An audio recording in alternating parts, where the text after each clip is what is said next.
let's get to politics. This morning, our commentators Brigitte Morten and Lianne Dalziel. Kia ora kōrua. Morena. Kia ora. Kia ora, Lianne. Brigitte's a director with public and commercial law firm Franks Ogilvie, a former senior ministerial advisor for the previous National-led government, a National Party member and volunteers during campaigns for the party's deputy leader, Nicola Willis. Lianne Dalziel's a life member of the Labour Party, a former MP and cabinet minister. She ran as an independent for Christchurch's mayoralty in 2013 and was the mayor for 3 terms, writes a regular column for newsroom.co.nz. Brigitte, I think I'm slightly more excited by that election than you are. It was just extraordinary. They're often so predictable and we feel like we know what's going to happen. We're talking about the Australian election here. Pretty debilitating, really, for the Liberal Party. They've got a long job to pick up the pieces of this landslide. Yeah, absolutely. I was absolutely excited by the Australian election. Don't underestimate my nerdiness for a campaign. Well, you worked there as well, didn't you? I did work there for a period. And so I think, to put it in context, because it has been said as a landslide, and when you look at the seats, it absolutely is. That sort of 89 to 39, sort of 86 to 39 is where they're kind of sitting at the moment. But when you actually look at the popular vote, Labour actually got about 34% of that sort of first preference vote, which means it's not really the landslide, or perhaps you can't extrapolate that as the full anti-populism, anti-Trumpism, anti-wokeism rhetoric that I've seen a lot over the last 24 hours. So I think just sort of putting that in context, I think you need to be really careful. I think without a doubt, though, that we have seen the sort of this end, I think, to first termism. If I was the Labour Party here in New Zealand, I would be looking at Saturday night a bit worried, because the Labour Party's polling here in New Zealand at the beginning of this year is actually quite similar to where the Australian coalition was last year. It was trending towards them. It was generally, favourable towards them. But what seemed to swing it in the last couple of months, and particularly in the campaign, is the lack of policy development and the lack of detail in particular about how they were going to address those key issues like cost of living and health. And so if you're the Labour Party here, you may be buoyed by those great poll results, but it's showing that unless you actually have an alternative to present next year at the election, Australia will tell you that you're actually not going to get the support behind you. And by the way, don't pluck it out during the campaign and then have to retract it. I think the other thing that I'm curious about, I know there's the whole Trump tariffs thing. I think what you could perhaps speculate on is whether it's broken that post-pandemic curse on the incumbents, which is I don't even want to see or hear from you again because it reminds me of COVID. And Macron hanging on in France, right? We saw the Liberals have their comeback after being miles behind under Trudeau. And now Labour, the incumbent through this, has, had a good result. Possibly people's minds are now shifting to the current and the next challenges, and finally not being driven, politically being driven by the incumbents from that era. Is that a fair thesis? I think that's absolutely a fair thesis. And I think if you also look a bit more in detail with the Australian Labour, offering, it was very much about what are we going to do in the wake of the sort of Trumpism and the uncertainty that created in the markets. And, you can trust us, you can feel safe with us. And that's very much the message I think that you'll get here back in New Zealand from the New Zealand National Party, that actually you don't want to change things right now. You do want to keep steady in terms of economic stability.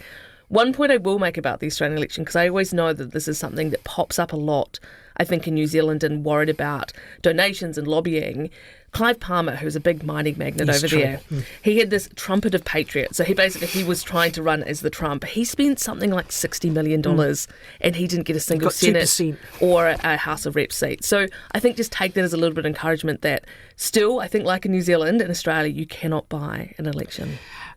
Really interested in your take, Brigitte. The other potential observation that we do need to make is that it was a pretty awful campaign by any measure. Would you agree? By the Liberals? Yeah, absolutely. And that backflip you talked about before was work from home policy for public servants. That the Labour Party there did a brilliant campaign to demonstrate, to just scare people basically that it was going to be imposed on everyone, and they backflipped on it, which is just something you do not want to do. The YouGov pollster, who proved very accurate ahead of this, said at the moment that was announced, and he referenced 2 working families where there's 2 people working, and if at least one of the 2 or 3 or 4 jobs they've got between them can have some work from home, it makes life manageable.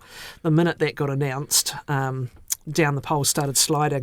Lianne, what did you make of it all?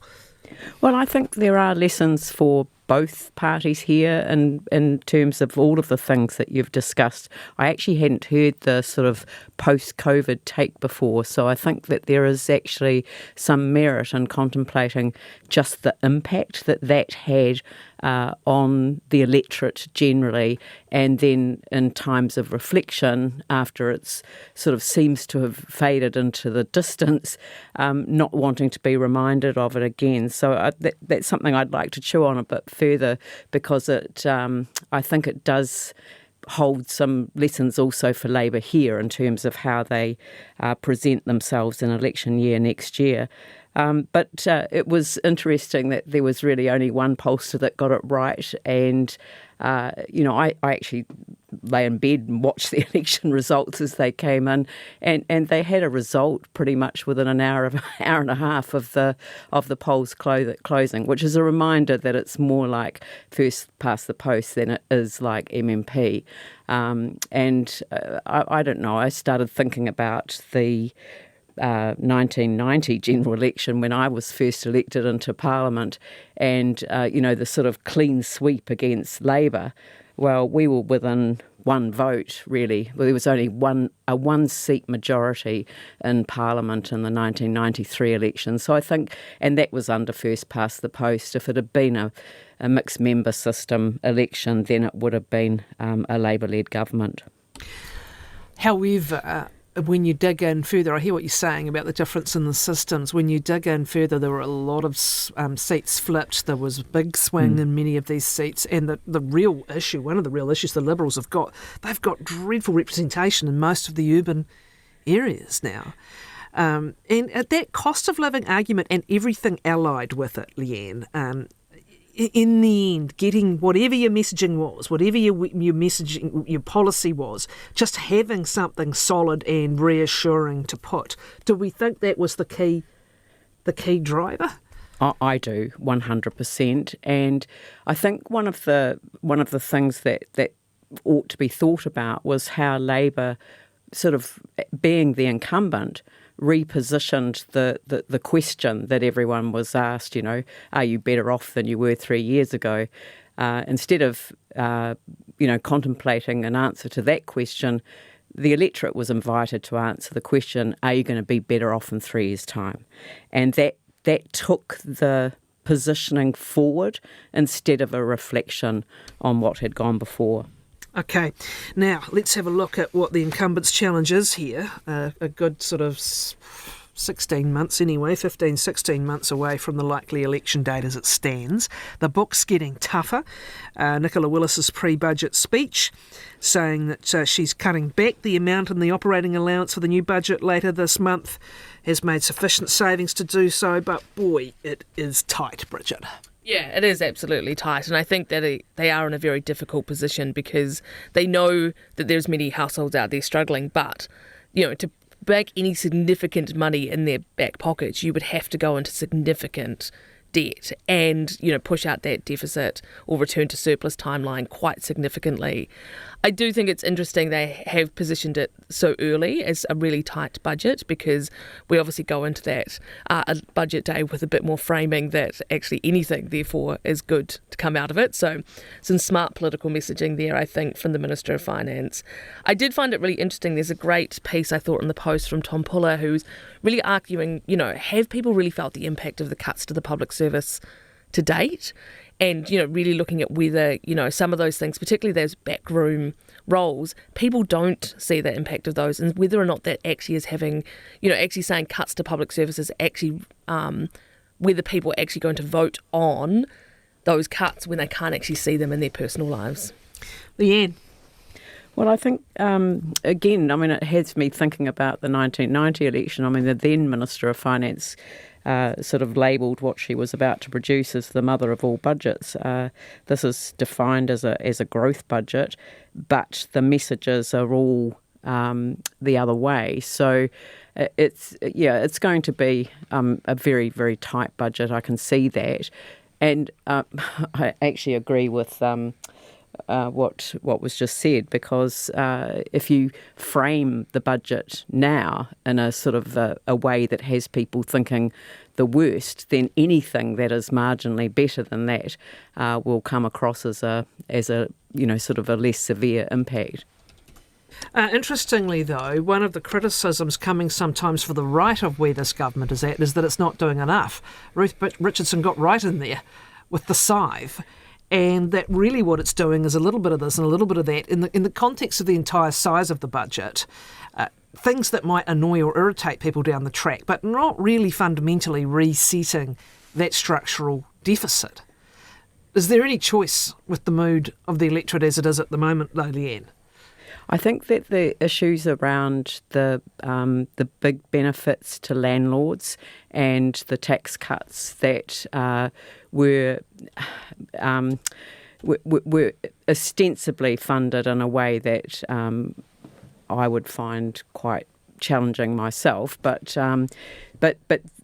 those sorts of issues remain very much at the forefront of people's minds, that there was sufficient give in order to give to this group who already benefit from the accommodation supplement in ways that I don't think either government has been prepared to actually front up to at any stage, which is unfortunate because it's a significant benefit, obviously, to those that own property, additional property for commercial gain, and are able to benefit directly from a subsidy from the government.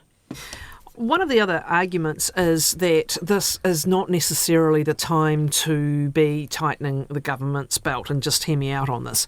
You've got the central bank cutting interest rates, a perception that it will need to cut interest rates further and faster than, well, certainly further than it had originally had anticipated, because GDP growth projections have shrunk, and this is relating to the global tariffs.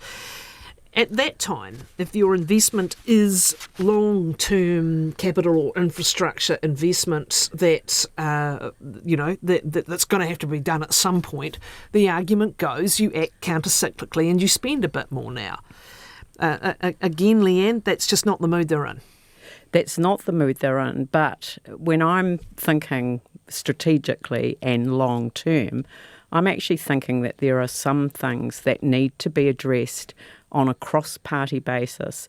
I mean, at the moment, I've been spending the weekend writing a submission on some changes that are being proposed to the emergency management arrangements. The government of the day, this government, withdrew the previous government's legislation, saying that it was too bureaucratic, and want to introduce world-class legislation.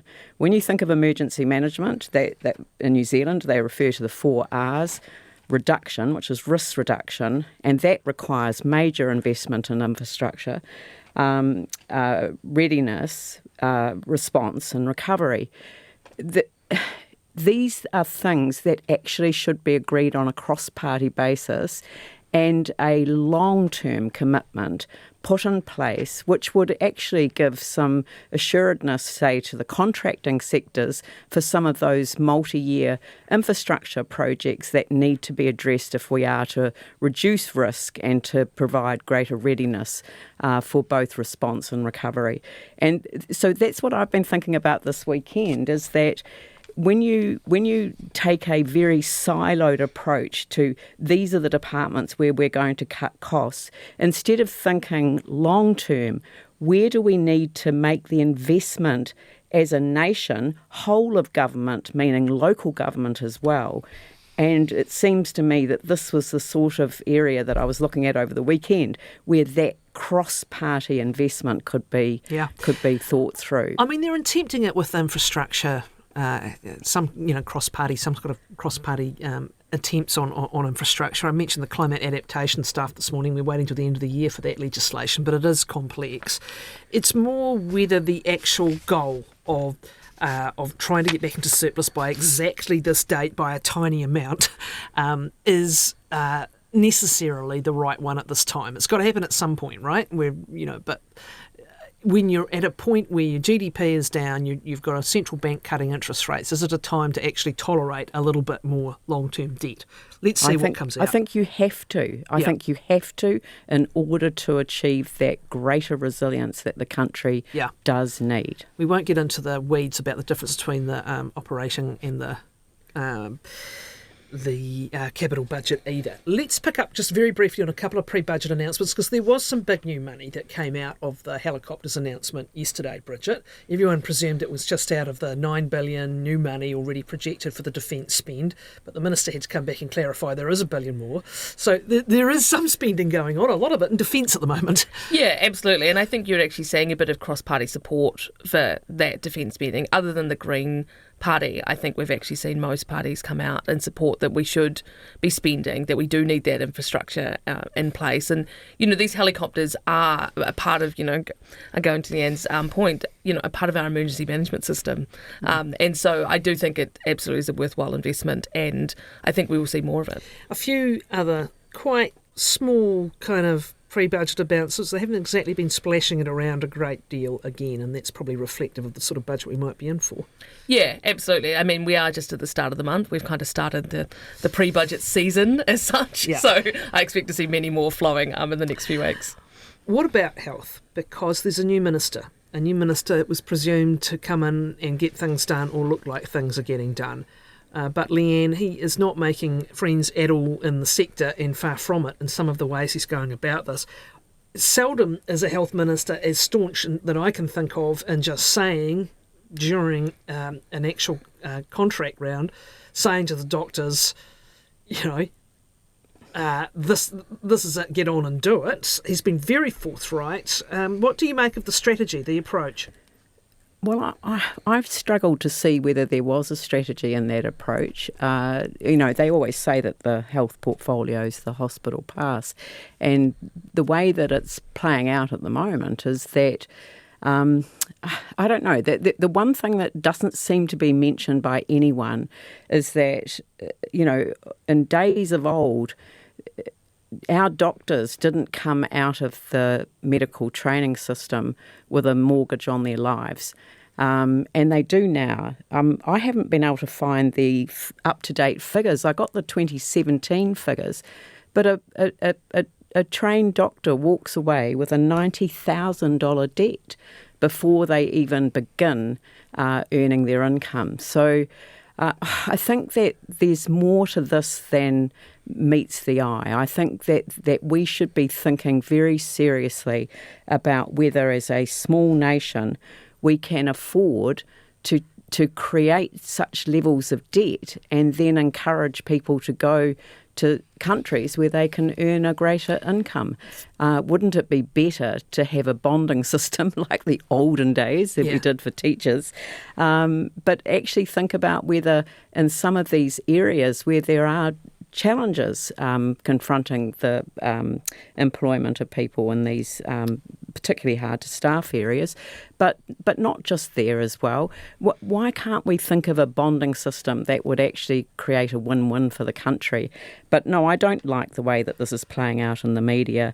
I think for the minister to actually enter into the pay negotiations in the way that he has, I haven't seen that before, not even from another national government.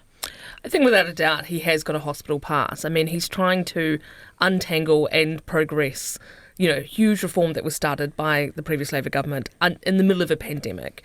So there is a mess, the platform he starts from is a complete and utter mess. What I find interesting about the framing of the doctors' strike is I think it was largely reported as an argument over pay. But what seems clear from most of the doctors when you actually, see what they're saying directly is it's much more about conditions. And we know we've got significant shortages across the country. And I can see the minister's frustration when there is things like, talking about bond schemes, I think it was like $25,000 to incentivise people to move to areas which are hard to staff. That wasn't even put to a vote by the union. So if you're actually got some of those conditions and some of those discussions happening, but they're not being presented to the other side, are negotiations actually moving forward? So whilst I probably would not have put it in the same way he has said it quite stridently, I can see his frustration when they are trying to put stuff on the table that would address that condition argument, which seems to be the underlying problem, and it's not actually being negotiated on. As a matter of political strategy, you might want to think twice about whether the public's going to choose you or the doctors. Others in the profession as well. The other matter that's a sleeper here, and we're going to come to it, are these changes to regulatory oversight as well. We've already seen a new position introduced, and the doctors have raised the issue with that. This is this physician associate, which has to have a doctor supervising them. That physician associate, if they've come from America, has probably had years and years of training, but they're always going to need a supervisor. So this is the challenge if you come new to a portfolio like this, all the different parts that go together or don't go together.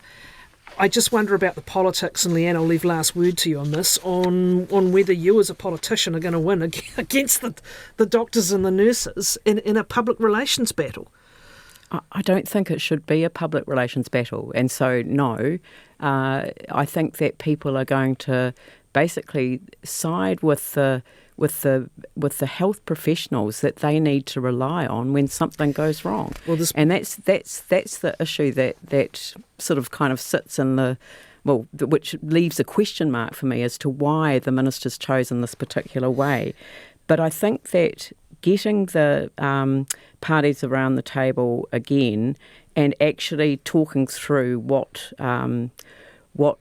how this could be resolved. I mean, it needs to be resolved, and I think that there need to be steps taken. And I agree with Brigitte that it's not about the money. It's actually about the conditions. Some of these other issues are actually about regulatory oversight as well, and there's some movement happening there that we're going to get into on the show. Let's crack through now. We've just got a few minutes left. Labor is still keeping its powder dry on policy. They'll be listening to you, Brigitte, and saying you better have it ready and ready to sell. That's one of the lessons of this last weekend. It is lining up its candidates. It's got a goal to retake the Māori seats. And is this anticipating what may be a challenge for Labor next year, which is if it's dependent on both the Te Pāti Māori and the Greens to form a government? Look, I think they would know that Te Pāti Māori is not going to be a stable coalition partner. Te Pāti Māori, its currency is not being part of the government. They want to, no matter who the government is, they want to be fighting against it. That is what their base is asking for. But without a doubt, there is going to be concern about where those votes are that Te Pāti Māori has picked up over the last 6 months and where they're going to flow to. If I was the Greens Party, I think I would be particularly concerned, because I think as they move sort of further and further away from just that sort of environmental base, and grow into wider social issues, they're directly going up against, the Hana Rāwhiri Maipi Clarks of the world. She's a very attractive figure to our youth in terms of voting and encapsulating a new type of voter. So I think without a doubt they have to go after those seats. I don't think it's really going to make, to be honest, that much of a difference to go into a coalition next year or not. If they fight against Te Pāti Māori in electorate seats, it's going to come down to the party vote, as it always does. The Greens, interesting. They've always had that social strand. It's often been a friction within the Greens, how much is environmental and how much is social.